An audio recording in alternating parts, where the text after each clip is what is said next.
Hello students, welcome to One Day Law Revision Module 2, the Protection of Civil Rights Act 1955.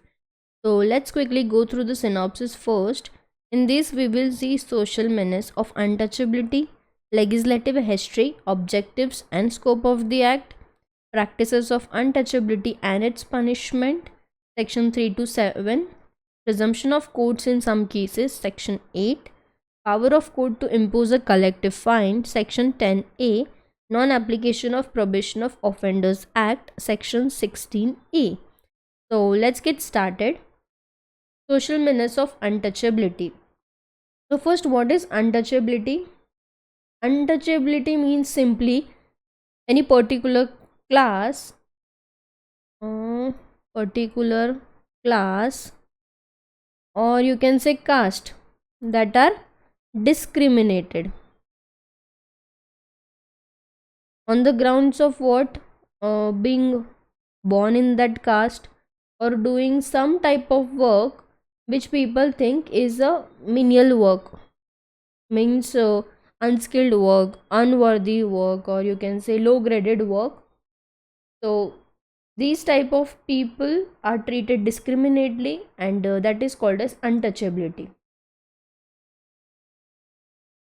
The discrimination is like they are physically or socially boycotted from the society, means they don't get the basic rights in the society.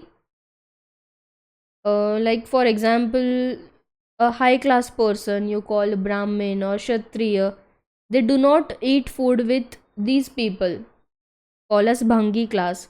That is untouchability, that they are physically or socially boycotted from the society. Example can be Brahmin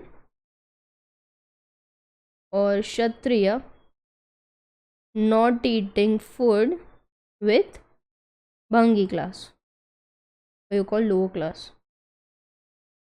So it was believed that people of higher caste or like people of higher class do become impure if even the shadow of this untouchable person falls on him. If the shadow of this Bhangi class falls on Brahmin or Kshatriya, they become impure, and for this they used to go and take a deep bath in holy water of Ganga to become pure. So this was the mentality, like how cruelly they were treated. That treatment is called untouchability. Now, who are untouchables in India?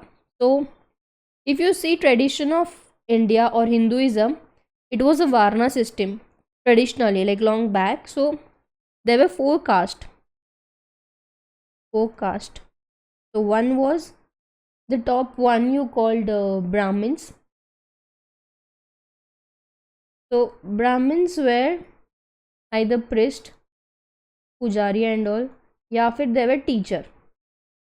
ठीक है. फिर second caste आता है क्षत्रिय. क्षत्रिय will be either ruler, राजा लोग and all, या soldier. Right. Third class is Vaisyas. Vaisyas ये या तो merchants होंगे या तो traders. राइट.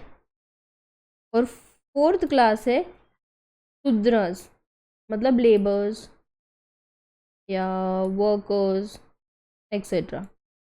और अब ये जो बचे हुए अनटचेबल्स, जिसका मैंने बोला ये मिनियल काम करते हैं, अनस्किल्ड, अनवर्दी, लो ग्रेडेड काम, इनको ये चारों कैटेगरी में इंक्लूड ही नहीं किया गया था. Means they were literally outcast, उनको किसी भी कास्ट में इंक्लूड नहीं किया था. तो फिर according to Baba Saheb Bhimrao Ambedkar, untouchables जो थे उनका एक अलग क्लास ही फॉर्म होता है, which was not included in this four classes. So they were now the fifth class, जिसको कोई रिकॉग्निशन ही नहीं है in the caste system of Hinduism. However, मतलब जो सबसे पहले हिस्टोरिकली क्या होता था, किन लोगों को लोअर कास्ट माना जाता था, जो मिनियल जॉब्स करते हैं या जो क्रिमिनल्स है या जिससे कोई कॉन्टीजियस डिसीजेस है जिसको हम टच नहीं करेंगे ऐसा, या ट्राइबल्स लिविंग आउटसाइड, ये सबको अनटचेबल्स माना जाता था. या अगर किसी इंसान ने कोई लॉ ब्रेक किया या वो क्रिमिनल है तो उसको सोसाइटी से बॉयकॉट करना है तो फिर उसको अनटचेबल कैटेगरी में डाल दिया जाता था. तो these people were untouchables in India. Now who are Dalits? Untouchables are those who are depressed classes या फिर ऑफ लोअर क्लास, या हरिजन बोलते हैं उनको, हरिजन इज ऑल्सो वर्ड. इन सब लोगों को दलित्स बोला जाता है in today's modern time. Dalit मतलब एक कास्ट है रादर देन अ क्लास. अभी Dalit is a caste, not class. Okay, जो हमने यहाँ 5th देखा था वैसे. तो जो भी लोग मिनियल जॉब्स कर रहे हैं they are untouchable, they are extremely impure ऐसे माना गया. एंड उनसे जो पोल्यूशन कनेक्ट होता था, उनका जो ऑक्यूपेशन था, ये सब इम्प्योरिटी की वजह से हम उनको दलित्स मान रहे थे. आज के जो शेड्यूल कास्ट और शेड्यूल ट्राइब के लोग हैं उनको दलित्स माना जाता है. They are called as Dalits. और उनको एक अलग ही तरीके का डिस्क्रिमिनेशन दिया जाता था. अब शेड्यूल कास्ट में कौन हो गए? चमार्स, पासी, भांगीज, डोम्स, ये सबको दलित्स बोलते थे क्योंकि ये मिनियल जॉब्स करते थे, जैसे कि टैनिंग हो गया, स्किनिंग ऑफ हाइड्स मतलब एनिमल्स की स्किनिंग निकालना, लेदर के गुड्स में काम करना, स्वीपिंग झाड़ू पोछा, घर में टॉयलेट्स क्लीन, ये वो. फिर स्केवेंजिंग मतलब कचरे में से कुछ यूजेबल स्टफ उठाना फ्रॉम द डिस्कार्डेड वेस्ट. तो ये सब वो लोग काम करते थे. That's why they were called as Dalits. तो दीज पीपल आर दलित्स. अब इनके साथ क्या डिस्क्रिमिनेशन होता था? ओके, डिस्क्रिमिनेशन लाइक वो जैसे एक एग्जाम्पल दिया था कि वो हाई क्लास लोगों के साथ खाना नहीं खा सकते, prohibited from eating not allowed. फिर marrying with other caste people, they can not marry with the other caste people. बाद में उनका एक सेपरेट मतलब अगर एक टी स्टॉल है तो उनके ग्लासेस भी सेपरेट रखे जाएंगे दलित्स के. उनके लिए डिस्क्रिमिनेटरी सिटिंग अरेंजमेंट्स थे रेस्टोरेंट्स में, हॉट या सिनेमाज में. सेपरेट यूटेंसिल्स थे. शादियों में या कोई विलेज के फंक्शन में, फेस्टिवल्स में उनका अलग सिटिंग, फूड अरेंजमेंट सब अलग होता था. उनको गांव के मंदिरों में एंट्री नहीं थी. They were not allowed to wear sandals मतलब वो चप्पल भी नहीं पहन सकते थे. और अगर हाई क्लास इंसान वहाँ से जा रहा है तो they were not even allowed to hold umbrella in their hand. They were not allowed to use common village path.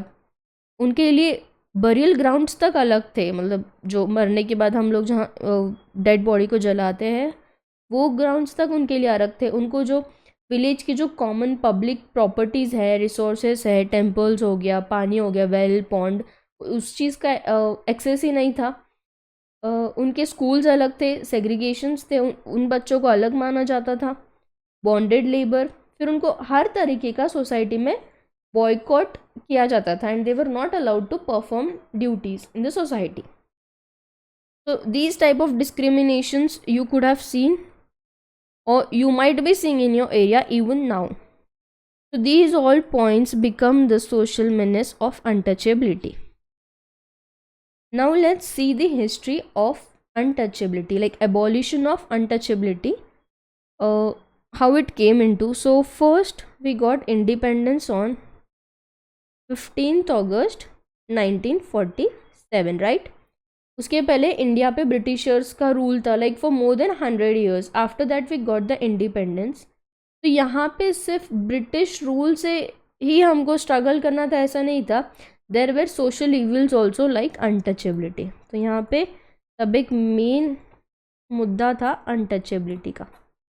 Okay फिर इंडिपेंडेंस के बाद जो ग्रेट लीडर्स थे, जो फ्रीडम फाइटर्स थे, उन्होंने डिसाइड किया कि हम कॉन्स्टिट्यूशन बनाएंगे. ठीक है, तो फिर कॉन्स्टिट्यूशन बनाने की बात है. फिर कॉन्स्टिट्यूशन में स्पेशली अनटचेबिलिटी को एबॉलिश करने के लिए, वन सेकेंड, हाँ, अनटचेबिलिटी को एबॉलिश करने के लिए आर्टिकल 17 इंट्रोड्यूस किया गया. आर्टिकल 17 क्या बोलता है? अनटचेबिलिटी को एबॉलिश करो और जो पर्सन ये कर रहा है उसको पनिश करो. Untouchability shall be an offence and punish the person accordingly. Article 17 ने बोला फॉरबिड करो अनटचेबिलिटी, और जो ऑफेंस कर रहा है उसको पनिश करो as per the law made by the parliament. अब आर्टिकल 17 को फुलफिल करने के लिए पार्लियामेंट ने एक एक्ट लाया। वो एक्ट था अनटचेबिलिटी ऑफेंसेस एक्ट 1955। इसमें जो डिस्क्रिमिनेटरी प्रैक्टिसेस थी वो सबको ऑफेंसेस माना गया, जो प्रैक्टिसेस हमने अभी देखे, और उसके लिए पनिशमेंट्स प्रोवाइड की गई। बट जो पनिशमेंट्स थी ना वो the punishments were very mild punishment थी, नॉट वेरी सीवियर। और वो पनिशमेंट मिलने के बाद वो कितनी फॉलो की जाती थी वो तो और माइल्ड था। फिर ये सब देखने के बाद, लूपहोल्स देखने के बाद, इस एक्ट के गवर्नमेंट ने एक ड्रास्टिक अमेंडमेंट लाया 1976 में, और फिर आया हमारा protection of civil rights act. कब आया? 1976 में। However, the menace of untouchability continued, और दलित्स को अभी भी डिस्क्रिमिनेटरी वे में ट्रीट किया गया। Socio-economic conditions remained vulnerable. They were deprived of civil rights. There were various offenses, indignities, उनको humiliations मिले, harassments मिले and what not. तो फिर अब ये सब काउंटर करने के लिए जो एट्रोसिटी उनके साथ होती थी, एट्रोसिटी मीन्स क्या? उनके साथ जो अत्याचार होता था, अत्याचार, और you can call physical violence, not necessary physical, you can call cruelty or discrimination sort of things. So to stop all that, to counter all these atrocities, फिर एक और एक्ट आया, that is scheduled caste and scheduled tribe prevention of atrocity act 1989।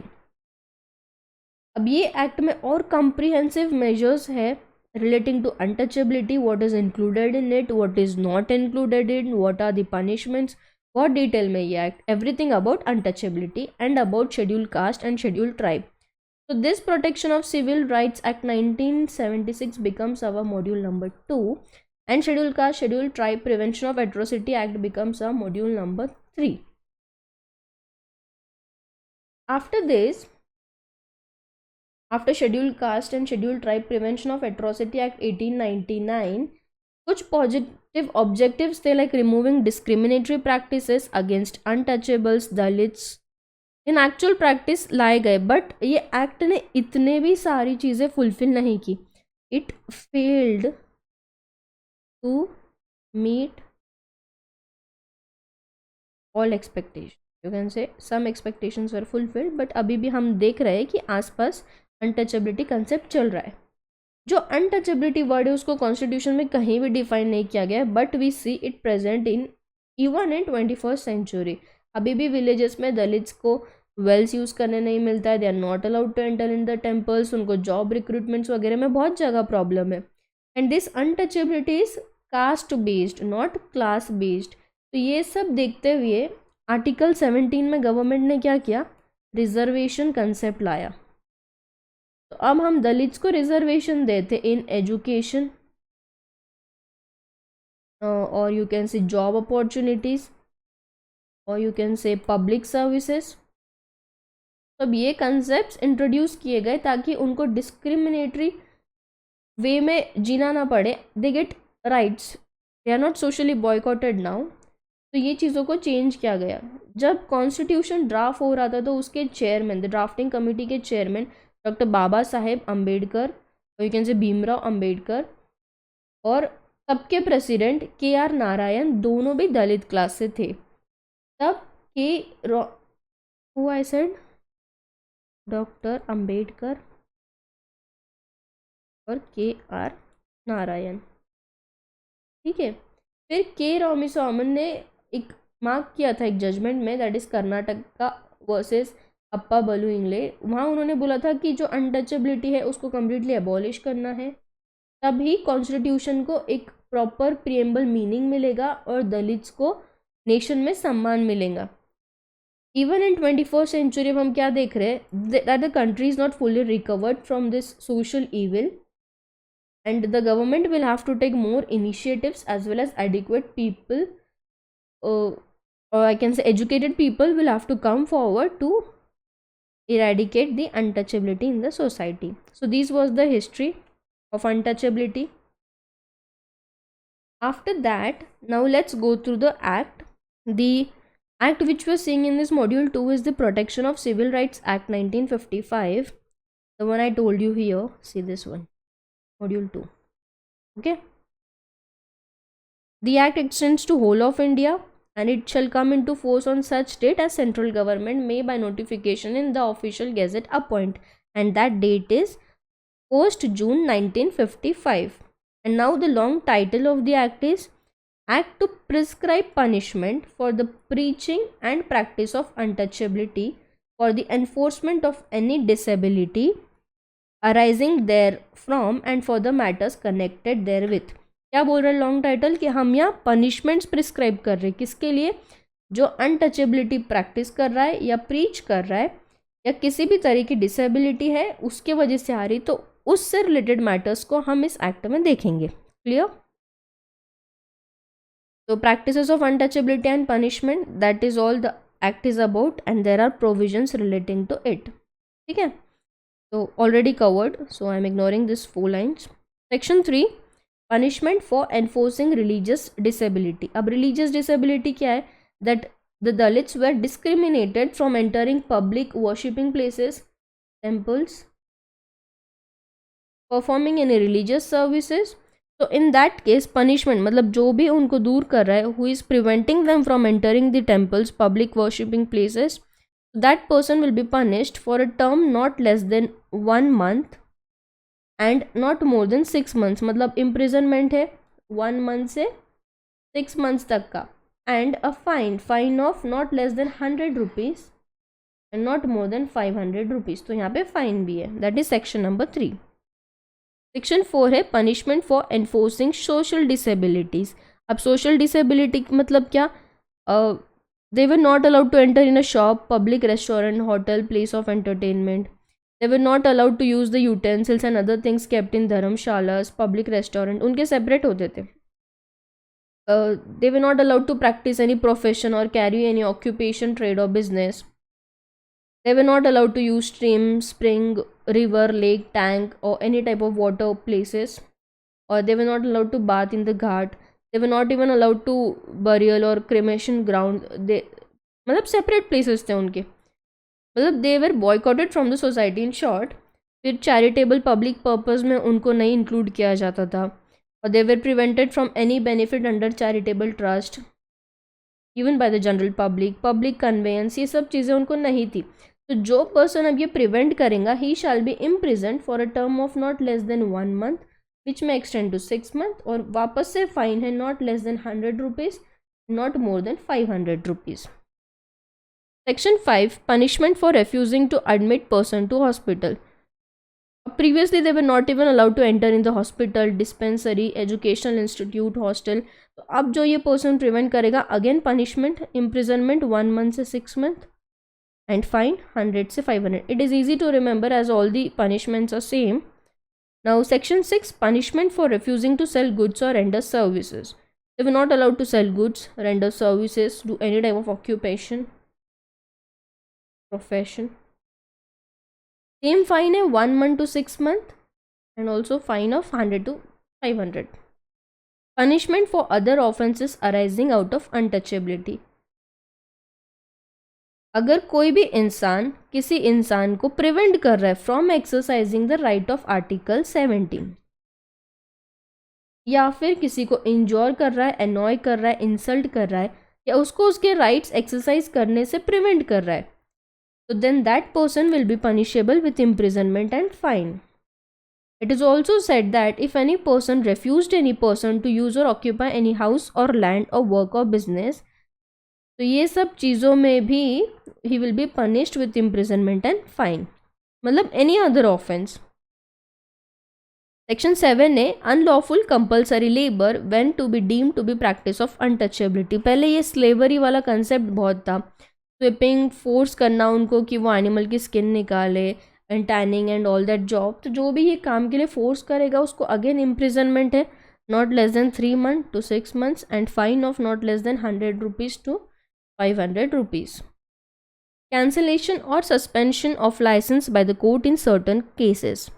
When a person is convicted of an offence under section 6, section 6 क्या था हमारा, sell goods or render services, अगर तुम refuse करवा रहे हो तो जो पर्सन रेफ्यूज़ करवा रहा है कि जो ये लोअर कास्ट पीपल है, दलित्स है, वो अगर गुड सेल नहीं कर सकते या सर्विसेज रेंडर नहीं कर सकते, ऐसा अगर तुमने तब प्रिवेंट करवाया, तो जो ये पर्सन ने करवाया है who is convicted of in this offence holds any license under any law, अगर वो कोई लाइसेंस होल्ड कर रहा है in case of profession, trade, calling, employment relation, anything, तो कोर्ट क्या करेगा, उसका जो लाइसेंस है वो ले लेगा. Direct that license shall cancel, उस पर्सन का लाइसेंस कैंसिल हो जाएगा, सस्पेंड हो जाएगा, जितने टाइम के लिए कोर्ट को ठीक लगा उतने टाइम के लिए. ठीक है, लाइसेंस मतलब उसका परमिट या परमिशन कैंसिल हो जाएगा. Section 10A, power of state government to impose collective fine. अगर इंक्वायरी के बाद स्टेट गवर्नमेंट को पता चलता है कि inhabitants of an area, the inhabitants of an area are concerned in or abetting the commission, abetting means I told you encouraging the commission of an offence punishable under the act, अगर वो encourage कर रहे हैं ऐसा offence जो इस act में punishable है, और harbouring persons concern in the commission of such offence, या फिर failing to render all the assistance in the power to discover the offenders, अगर ये सब चीज़ें हो रही है और अगर उसके मटेरियल एविडेंसेस को वो सप्रेस कर रहे हैं, तो स्टेट गवर्नमेंट क्या कर सकती है, एक कलेक्टिव फाइन इम्पोज कर सकती है on such inhabitants and apportion such fine amongst the inhabitants, मतलब जिस पे ये हुई है वो are liable collectively to pay it, and such apportionment shall be made according to state government's judgment. That is power of state government to impose collective fine, provided that the fine apportioned to an inhabitant shall not be realized until the petition, if any, filed by him is disposed of. फिर है 10A का point number 2. The notification made under subsection 1 shall be proclaimed, ये कैसे जाएगा, in the area by beat of drum, drum बजा के, या फिर स्टेट गवर्नमेंट को जिस भी मैनर में लगे कि ये बात पहुंचानी है, तो in that manner they can give the notice of the fine to the inhabitants of the said area. फिर सबसेक्शन 3 क्या बोलता है, any person aggrieved by the imposition of collective fine under subsection 1, वो क्या कर सकता है, विद इन प्रिस्क्राइब टाइम वो एक पिटीशन फाइल कर सकता है before the state government, and that he may specify that he is been exempted from such fine, या फिर मॉडिफाई करेगा स्टेट गवर्नमेंट उस ऑर्डर को, and for that no fee will be charged. अब state government क्या करेगी, उस petitioner को एक reasonable opportunity of being heard देगी अगर स्टेट गवर्नमेंट को ठीक लगता है तो, provided that the amount of fine exempted, या जो भी रेड्यूस की गई है, shall not be realisable from any person, और जो भी टोटल फाइन इम्पोज की on the inhabitant shall be deemed to have been reduce to that extent, तो वो उतनी कम कर दी जाएगी after giving opportunity of being heard. अब जो भी सबसेक्शन 3 में बोला है, दैट इज पिटिशन फाइल करना and then giving the right of opportunity of being heard, तो स्टेट गवर्नमेंट क्या करेगी, may exempt the victims of any offence punishable under this act or any person who does not in its opinion fall within the category of subsection 1, मतलब जिसने prevent किया या फिर जिसने offence किया under this act, from the liability to pay collective fine imposed under subsection 1 or any other portion thereof. तो इस case में क्या बोला है, स्टेट गवर्नमेंट एग्जम्प्ट कर देगी.